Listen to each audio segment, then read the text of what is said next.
ನಾವು ಡಿಸೈಡ್ ಮಾಡ್ಕೋಬೇಕು. ಪ್ರತಿಯೊಬ್ಬರಿಗೂ ನಾವು ಸೆಟ್ಲ್ ಆಗುವಂಥ ಅವಕಾಶನ ಸಂಸ್ಥೆ ಎಲ್ರಿಗೂ ನೀಡಿದೆ, ಸಮಾನವಾಗಿ ನೀಡಿದೆ. ಅದನ್ನು ಹೆಂಗೆ ನಾವು ತಗೊಂಡು ಮಾಡ್ತೀವಿ ಅನ್ನೋದು ನಮ್ಮ ಕೈಯಲ್ಲಿದೆ.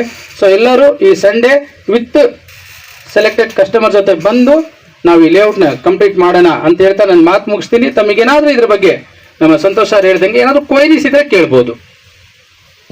ಇದ್ರ ಬಗ್ಗೆ ನಾವು ಹೆಚ್ಚಿಗೆ ತಿಳ್ಕೋಬೇಕು ಅನ್ನೋದಾದರೆ ಇಲ್ಲ ಓಕೆ ಅಂದರೆ ನಾವು ಮುಗಿಸ್ಬಿಟ್ಟು ನಮ್ಮ ಬಿಸಿ ಬಿಸಿ ಊಟ ರೆಡಿ ಇದೆ.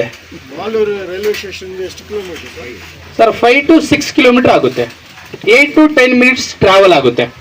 ರೋಡ್ ಸ್ವಲ್ಪ ಇನ್ನು ಒಂಚೂರು ಹಂಗಿಂಗಿದೆ. ಕ್ಲಿಯರ್ ರೋಡ್ ಚೆನ್ನಾಗಾಗ್ಬಿಟ್ರೆ 5 ನಿಮಿಷ ಟ್ರಾವೆಲು ಮಾಲೂರು ರೈಲ್ವೆ ಸ್ಟೇಷನ್ಗೆ. ಮಾಲೂರಿಂದ ಚೆನ್ನೈಗೆ ಹೋಗೋ ರೂಟ್ ಇದು. ಈಚ್ ಆ್ಯಂಡ್ ಎವ್ರಿ ಟ್ರೈನು ಈ ರೂಟಲ್ಲಿ ಓಡಾಡುತ್ತೆ. ಹೇಳಿ ಸರ್. ಪಬ್ಲಿಕ್ ಟ್ರಾನ್ಸ್ಪೋರ್ಟ್ ಇದೆ ಸರ್ ಅಲ್ಲಿಂದ? ಹೌದು ಸರ್, KSRTC ಬಸ್ ಇದೆ. ಆಟೋ KSRTC ಮೇನ್ ರೋಡೇ ಅಲ್ವಾ? ಕುಡಿನೂರು ಮೇನ್ ರೋಡೇ ಇದು. ಮುಂದಕ್ಕೆ